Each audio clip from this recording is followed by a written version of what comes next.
I once stood as a revered figure among the denizens of this crimson world, but I have grown bored of its resources.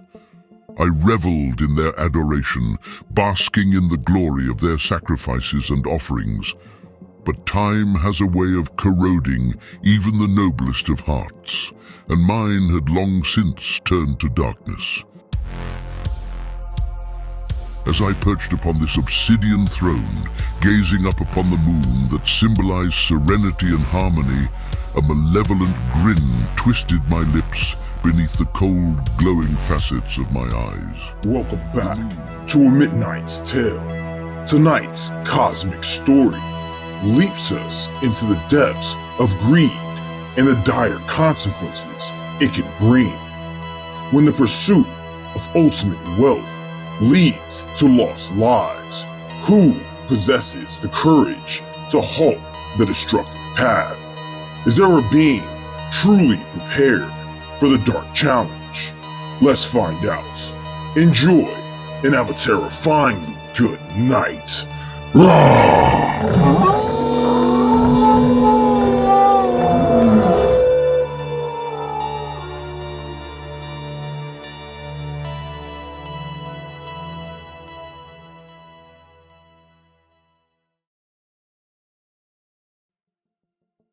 Colonel David Holder of the Intergalactic Marine Corps, Entry 62. As I piloted my ship and crew through the swirling nebula belt, I was hot on the trail of Onslaught, the Titan demigod whose reign of terror had left a trail of devastation in his wake. The cosmos around me shimmered with vibrant colors as I pushed my ship to its limits. My pursuit had led me through countless star systems and treacherous asteroid fields, but I was determined to capture this dark force that threatened the very fabric of the universe. Onslaught's ship, a sinister silhouette against the backdrop of the nebula's radiance, darted and weaved with unnatural agility. I could feel the echoes of his malevolent laughter in the ether, a chilling reminder of the destruction he had wrought on Xerenthia. As I closed the distance between us, my ship's targeting systems locked onto his vessel. The Mad Marine's emblem blazed on my hull, a symbol of hope and justice in a universe tainted by darkness. I knew that this would not be an easy battle, for Onslaught's powers were formidable, but I had faced insane beings before, and I was prepared to do whatever it took to stop him. With a press of a button, I activated my ship's defensive shields, knowing that Onslaught was not one to be underestimated. The nebula's swirling gases obscured our view, adding an element of uncertainty to the chase. I relied on my instincts and years of training, anticipating his every move. Onslaught's ship, a dark and ominous presence, suddenly veered toward a cluster of gas pockets within the nebula. He knew the terrain well, using it to his advantage, and I could see his malevolent grin even from a distance. But I was determined to catch him. The chase intensified as we weaved through the shifting nebula, each maneuver pushing the limits of our ships. Onslaught unleashed bursts of energy in an attempt to shake me off his tail, but I remained relentless in my pursuit. As the nebula's radiant colors enveloped us, I couldn't help but think of the innocent lives that had been shattered by Onslaught's greed and genocide. The universe needed justice, and I was its instrument. With a surge of determination, I unleashed a barrage of energy blasts toward Onslaught's ship.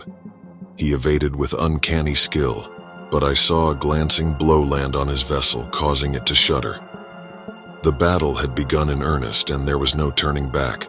The chase through the nebula raged on, a cosmic ballet of pursuit and evasion.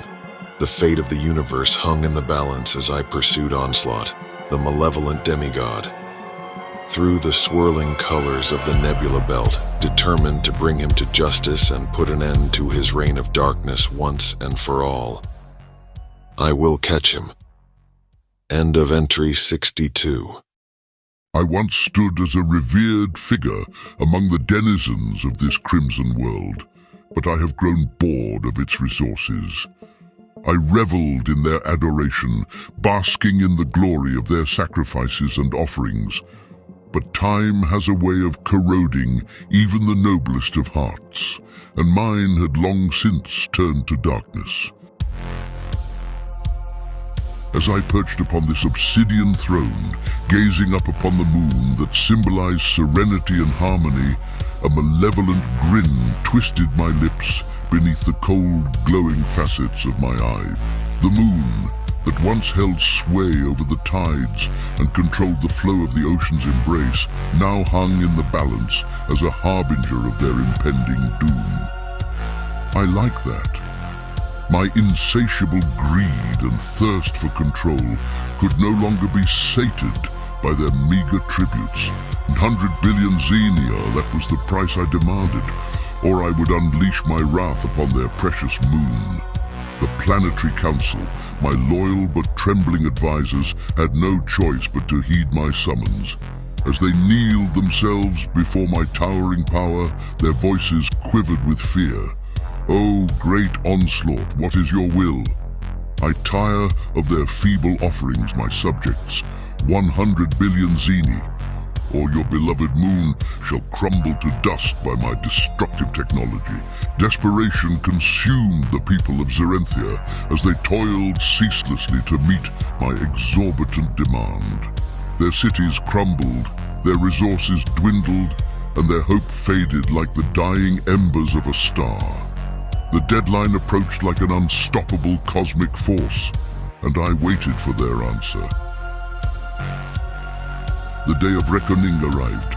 The council, bearing the fruits of their subjects' misery, presented me with the requested sum, 100 billion xeni, gleaming like a treasure trove before me. "Very well," I declared. "Your moon shall be spared for now." Accepting the xeni, I turned away, leaving the council and the people of Xerenthia in the shadow of their own impending doom. My triumph was complete, but the tragedy had only just begun. As the days passed, my insatiable hunger for power drove me to new depths of cruelty. I continued to demand ever-increasing tributes, bleeding the people dry as they struggled to survive.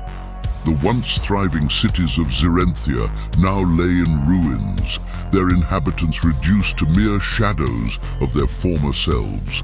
And then, when the xenia had flowed into my ship like a river of wealth, I unleashed my malevolence upon the moon. Never trust a god. It crumbled into fragments, a celestial cataclysm that sent shockwaves through the cosmos. Meteors raining down upon Xerenthia, causing devastation beyond measure, while I was safely in the stratosphere observing the beauty of pure destruction. The once thriving planet now lay in ruin, its cities reduced to rubble, its oceans polluted, and its people scattered like dust in the cosmic winds. With a malevolent laugh that echoed through the void, I departed from the shattered remnants of Xerenthia, leaving behind a world in ruins and a people broken by their own devotion. My lust for power had driven me to destroy that which I once held dear, and as I drifted through the endless expanse of the cosmos, I could only wonder what other worlds would fall victim to my insatiable greed and thirst for control. Their small world would have been decimated at some point. Why not by me? At least I can profit from the catastrophe. The tragedy of my existence was far from over, for I was a malevolent force that knew no bounds.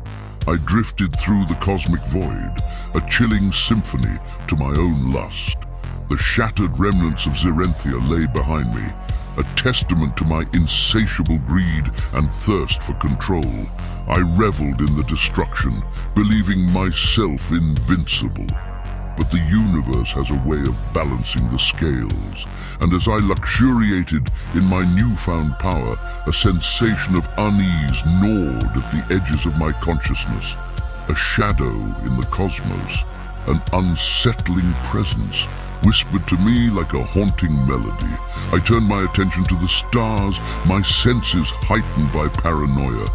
There, on the fringes of my perception, I saw it.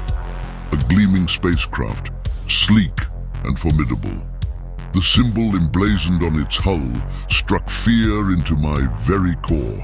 It was the emblem of my arch-nemesis, the cosmic enforcer known only as the Mad Marine. A cold sweat gripped me, and I realized that my malevolence had not gone unnoticed. The Mad Marine, relentless and unyielding, had been on my trail, seeking to put an end to my reign of terror and imprison me in the cosmic penitentiary. Finally, the moment arrived when our ships were locked in a deadly embrace. The nebula's vibrant colors enveloped us as we descended into a harrowing hand-to-hand combat. I knew that this battle would be fought not just with advanced technology, but with the sheer force of will. Our ships disengaged, and I watched as Onslaught emerged from his vessel, his malevolent aura palpable even in the colorful chaos of the nebula. I followed suit, stepping out onto the shimmering nebula's surface. We stood face to face, adversaries in the cosmic arena, each determined to be the one to emerge victorious.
Entry 63. With one final decisive blow, one of my crewmates helped me in the fight on the nebula's plane. The radiation nearly killed us, but we managed to get him onto the ship. I incapacitated Onslaught, rendering him powerless and defeated. The universe had finally found justice. The zeni he acquired from those innocent citizens of that planet's survivors was returned with interest. Now, with Onslaught captured, I had a duty to fulfill. I summoned my spacecraft and secured Onslaught within a containment field designed to hold even the most formidable of cosmic threats. The malevolent demigod, once feared and revered, was now nothing more than a captive of his own narcissism. He didn't have to come out his ship to fight me, but he did, and now he will pay the consequences. As I piloted my spacecraft away from the vibrant nebula and the shattered remnants of our epic confrontation, I knew that justice had been served. Onslaught would enter the cosmic federal prison, and the universe would be safe from his reign of darkness. For now, we prevailed, and as I set course for the cosmic prison, my resolve remained unwavering. I would continue to protect the innocent and ensure that forces like Onslaught would never threaten the cosmos again. The universe could once again know peace and harmony, thanks to the unwavering dedication of our enforcement of Marines. Now it's time to find his father. End of entry 63.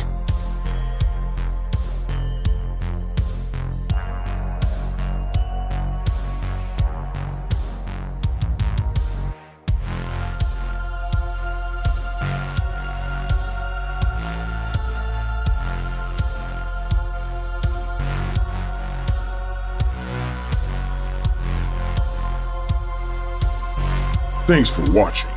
If you enjoyed tonight's content and you would like more stories, please like and subscribe. I'd really appreciate it.